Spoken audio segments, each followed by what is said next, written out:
왜곡된 한국 고대사 속에 감추어진 진실, 정치와 역사, 사편, 남당유고는 고고학적으로 증명할 수 있을까? 남당유고에는 고고학적으로 의미 있는 기록이 많습니다. 그러나 현대적인 의미로 쓰여 있는 것이 아니므로 해석이 되지 않을 때가 있습니다. 고고학적 발굴 결과에 따라 의미가 달라지는 경우도 있고 제가 아직 풀지 못한 경우도 있습니다. 황남대총 복분 피장자의 신장에 대한 의문이 풀리지 않습니다. 여성인 점을 고려하더라도 키가 너무 작습니다.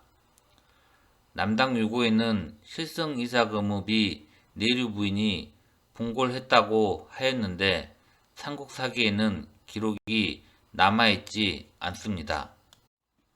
남당유고에는 hre의 이복 누나가 월성에 있는 hre의 어머니 명혼 부인 댁에서 술을 마시다가 취해서 화장실에서 토했다고 합니다. 월성에서 수세식 화장실로 추정되는 유물이 나오지 않았다면 신라 왕실은 위생관념도 없고 비위가 강했을 것으로 판단할 수밖에 없었습니다. 남당유고는 고고학적으로 판단하기 어려운 부분을 보충하고 고고학은 원론으로만 판단하기 힘든 부분을 보완해주는 서로는 불가분의 관계이며 동전의 양면인 것인데 삼국사기와 중국 청사조선전은 그 역할에 충실하지 못했습니다. 고고학적으로 황남대총은 뇌물, 실성, 눌지 3인 중 1명으로 비정하는데 남당유고에 의하면 실성이사금으로 비정할 수 있습니다. 남분의 피장자가 60세 전후 남자 왕으로 보이는데 실성이사금 사망 당시 나이가 59세입니다.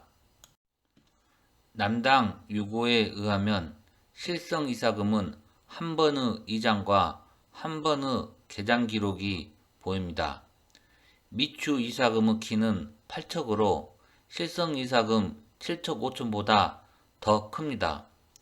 당시 1척의 기준을 알 수 없지만 황남대총 남분의 피장자의 키와 남당유고 실성이사금의 키를 비교하면 대략 24cm로 추정해 볼 수 있고 이에 따라 미추이사금은 190cm 정도의 장신으로 추정됩니다.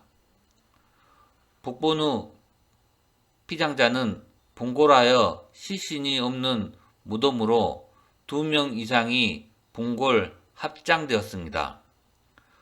복본의 피장자가 남본의 피장자보다 늦게 사망한 고고학적 결론도 남당유고와 일치합니다. 미추왕릉 발굴이 이루어지려면 학설회의 등 검증을 통해 발굴 조사 필요성이 대두되어야 한다고 합니다. 백제 문영왕릉에서 백자가 발견되었는데 남당유고에는 당시 신라가 금강국에서 자기 제작 기술을 배웠다고 기록되어 있습니다. 문영왕릉에서 발견된 백자 등자는 수입품이 아니라 한반도 자체 제작품일 가능성도 있습니다. 남당유고가 쓰여진 시기는 황남대총 발굴이나 문영왕릉 발굴보다 시기가 빠릅니다. 그래서 사료의 신빙성이 높습니다. 6세기 이후 한반도에서 자기의 대량 생산으로 수정되는 유물은 없을까요? 전에 어디선가 본 듯한데 자료를 찾지 못하겠습니다.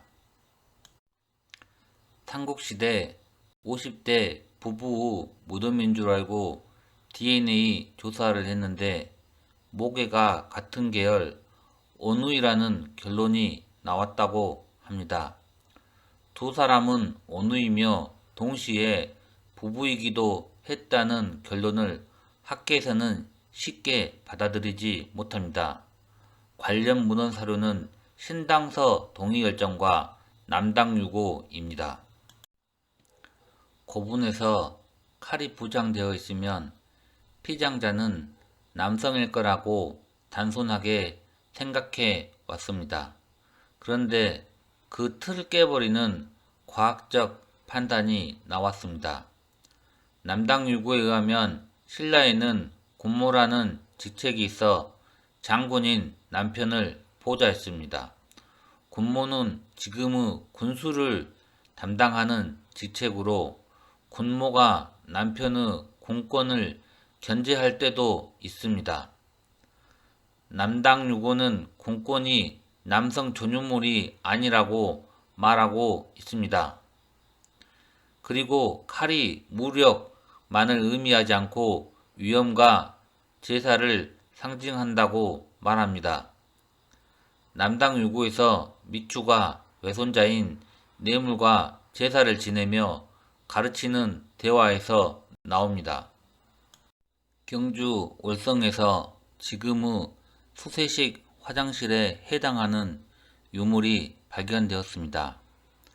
남당유고에 수세식 화장실이 있었다는 기록은 없어도 월성에 위치한 명원 부인 댁에서 술을 마시다가 화장실에서 토했다는 기록이 보입니다. 한 개의 고분에는 1인 또는 부부 합장 무덤일 것이라는 것이 일반적인 견해입니다. 귀족 무덤에 하층 계급 순장자를 제외하고 2명 이상의 주피장자가 있을 것이라는 예상은 하지 못했습니다. 남자와 남자, 여자와 여자 합장 무덤도 예상 밖의 일이었습니다. 순장의 경우도 강제적 순장만을 생각했지만 자발적 순장이 이루어지는 경우가 더 많았습니다. 남당유고에서는 노라고 표현되어 있지만 조선시대 노비와 같은 최하층 계급이 아니며 피장자를 평소에 따르던 사람들, 은혜를 입은 자들입니다. 죽기 전 피장자가 순장을 명령하는 경우도 있지만 제주가 평소의 뜻이 아니라며 순장을 막는 경우도 있었습니다. 아이의 부인을 따라서 미추가, 광명 부인을 따라서 흘혜가, 흘혜를 따라서 광명 부인이 따라 죽었습니다. 아이의 부인이 기린미사금의 아버지 걸숙을 따라 죽게 하였는데 기린미사금의 부모입니다. 아이의 부인은 봉골하고 그 구덩이에 걸숙을 묻히게 한 이유로 미추왕릉은 남남 커플 무덤일 가능성이 있습니다.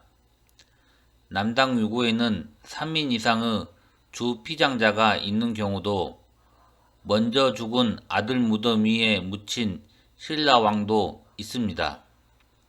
매우 다양한 경우 수가 있으며 비슷한 시기에 순장과 추가장의 형식도 존재했다고 남당유고는 말합니다. 피장자의 성품 및 유언에 따라 다르다고 말합니다. 남당유고에는 무덤을 궁이라고 표현합니다. 백제 계로왕이 지었다는 화려한 궁실은 무덤일 가능성이 있습니다. 계로왕이 고구려 승려 도림과 바둑을 두며 의논한 일은 무엇이었을까요? 나라의 창고가 텅 비어 백성이 공공해지는 토목건축 사업이란 무엇을 말하는 것일까요? 고구려와 화해의 제스처는 아니었을까요? 남당유고에는 신라가 화토를 정중해 설비했다는 기록이 있습니다.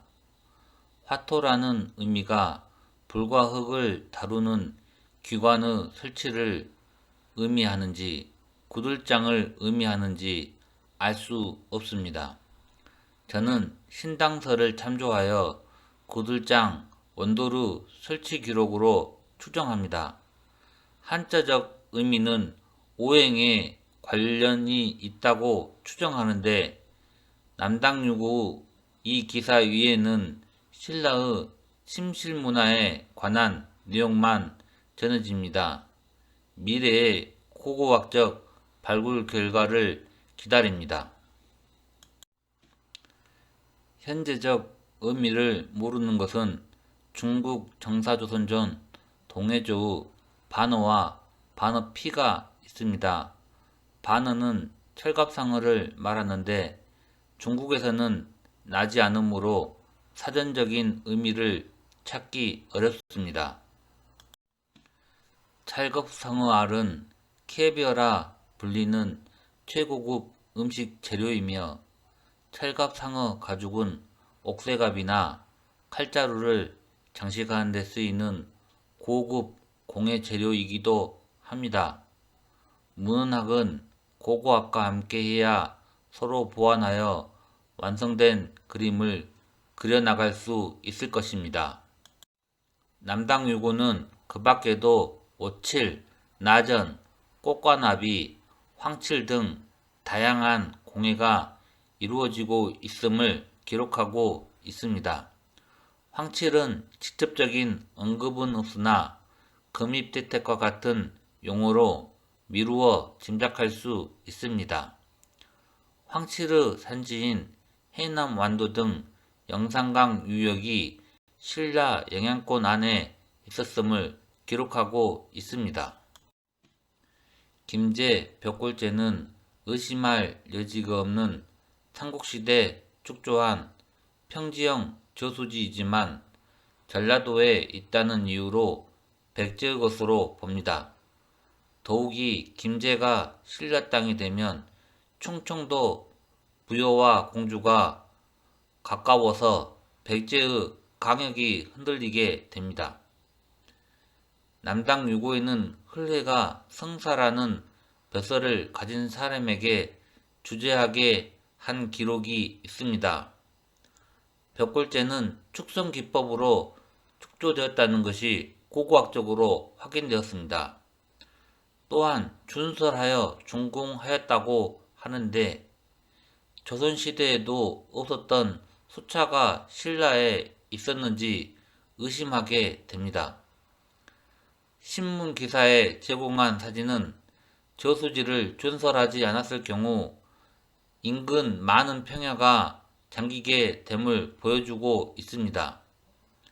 농사에 필요한 물을 담아야 할 저수지가 오히려 논밭을 잠기게 하고 있습니다.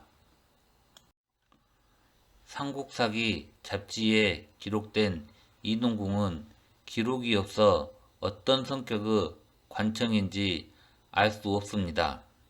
남당유고에 의하면 이동궁은 소지왕릉입니다. 남당유고가 없다면 건축물 정도로 이해하고 넘어가야 합니다. 신라 왕릉 옆에 건축물 흔적이 발견된다면 사당터로 해석하면 됩니다. 남당유고는 삼국사기로 채울 수 없는 고고학의 부족한 부분을 메워줄 수 있는 사서입니다. 신라가 중국과 교통했다는 최초 기록은 양서동의열전에 법웅왕이 처음 사신을 보냈고 태평어람이라는 책에 신라 내무랑이 전진의 부견에게 사신을 보냈다는 기록이 있을 뿐입니다. 그런데 고고학적으로는 그보다 앞선 시대에 서역과 동남아 지역의 유물이 나타납니다. 남당유고에 의하면 아달라 이사금이 딸에게 보양을 주었다는 기록이 있으며 미추 이사금의 스승인 송광이 오나라에 유학을 갔다는 기록이 등장합니다. 송광이 남중국에 갔다 온 시기는 송건의 오나라는 망하고 없던 시기입니다. 고고학적으로는 입증됐지만 삼국사기의 문헌공백이 있는 부분이 있는데 남당유고가 그것을 채워줄 수 있습니다. 우리나라 면에 대한 기록은 후한서 동유월전, 명신보감, 삼국사 자료에 나타납니다. 삼국지 위소동의전은 오독이 아닌가 의심되는데 역시 같은 소음에 관한 기록이 아닐까 합니다. 삼국사기에는 없으나 삼국사기 자료에는 기록된 몇 안 되는 기록이 면에 관한 기록입니다. 문헌에 기록이 있어도 고고학적으로 증명되지 않으면 문헌으로서 가치를 잃는 것이 지금의 상황입니다. 다행히 삼국시대 면직물이 출토되어 남당유고의 사료적 가치를 높일 수 있었습니다. 남당유고에 허구의 기록이 있다고 주장하면서 그것을 바탕으로 역사를 재구성하면 안 되는 것 아니냐. 왜곡된 한국 고대사 기록 속에 진실이 감추어져 있습니다. 왜곡이 강하면 강할수록 발생한 근원을 찾을 수 있습니다. 저는 이것을 찾아가고 있으며 여러분과 함께 성과를 공유하고자 동영상을 만들고 있습니다. 남당유고를 읽고 오랫동안 고민한 끝에 내린 결론은 정치적 목적을 위해 역사를 왜곡한 사실을 발견했습니다. 그 수혜자가 역사 왜곡의 범인이죠. 이것을 말씀드리기 위해 첫 강의 주제를 정치와 역사로 선택했습니다. 한국 고대사 연구는 부족한 퍼즐 조각을 맞추는 것과 같습니다. 100개에서 30개 있는 조각을 맞추는 것과 70개 있는 조각을 맞추는 것은 난이도가 다르겠죠. 미루어 짐작할 수 있는 것도 많지만 그래도 온전한 사설을 가지고 있는 것과 같지는 않을 것입니다. 삼국사기가 가지고 있는 기록이 많이 부족하지만 온전하다고 생각했던 30개 조각 중에도 가짜가 있다는 건 정말 놀랄 일입니다. 제가 70개 조각이라고 말씀드린 것은 중국 정사조선전, 삼국사기, 남당유고를 모두 포함한 숫자입니다. 남당유고는 중국 정사조선전, 삼국사기의 온전하지 못한 자료를 온전하게 만들어줄 뿐만 아니라 새로운 자료를 보충해 주기도 합니다. 남당유고는 중국 정사조선전과 삼국사기에서 가짜 조각을 구분하게 해줍니다. 대표적인 예가 삼국사기 일식기록입니다. 고대 중국과 삼국의 책력이 다를 수 있다는 정황 증거가 남당유고에 있고 중국 정사조선전에도 은력을 사용한다는 기록이 있습니다.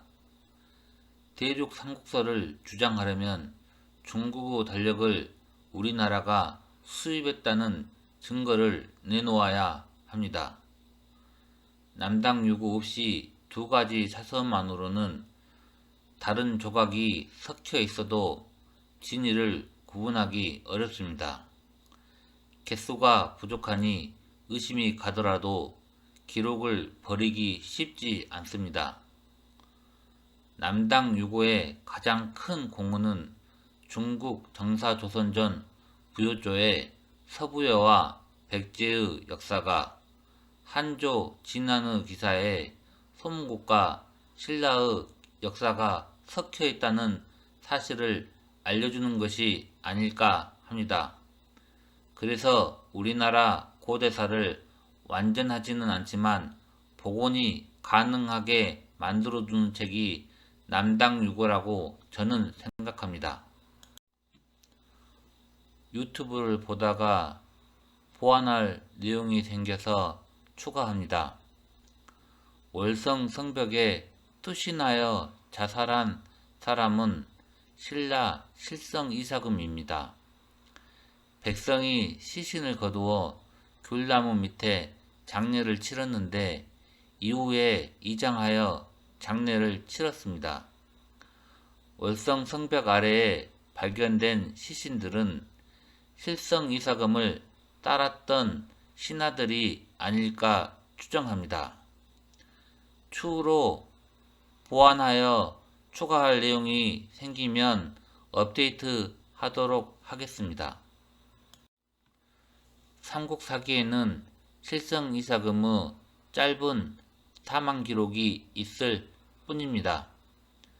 남당유고에 의하면 실성이 눌지의 군대를 맞이하여 낭산으로 도망쳤다가 화친이 받아들여지지 않자 성벽에서 뛰어내려 사망했는데 이때 따라 죽으려고 했던 사람들이 있었습니다. 다만 제가 자리를 자주 옮겨서 한글 파일을 찾지 못해 부득이하게 발간한 책잔을 스캔했지만 또렷이 보이지 않아서 죄송합니다.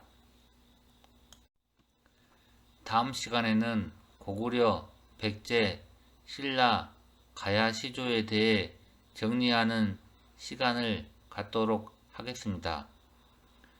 동영상 제작을 시작할 때는 짧게 해야겠다 마음먹었지만 훗날 내용을 보충하고 싶은 욕망이 들 것 같아 내용을 추가하게 되어 길어졌습니다. 저의 강의를 기다리는 분들에게 양해와 고마움을 표합니다. 시청해 주셔서 감사합니다.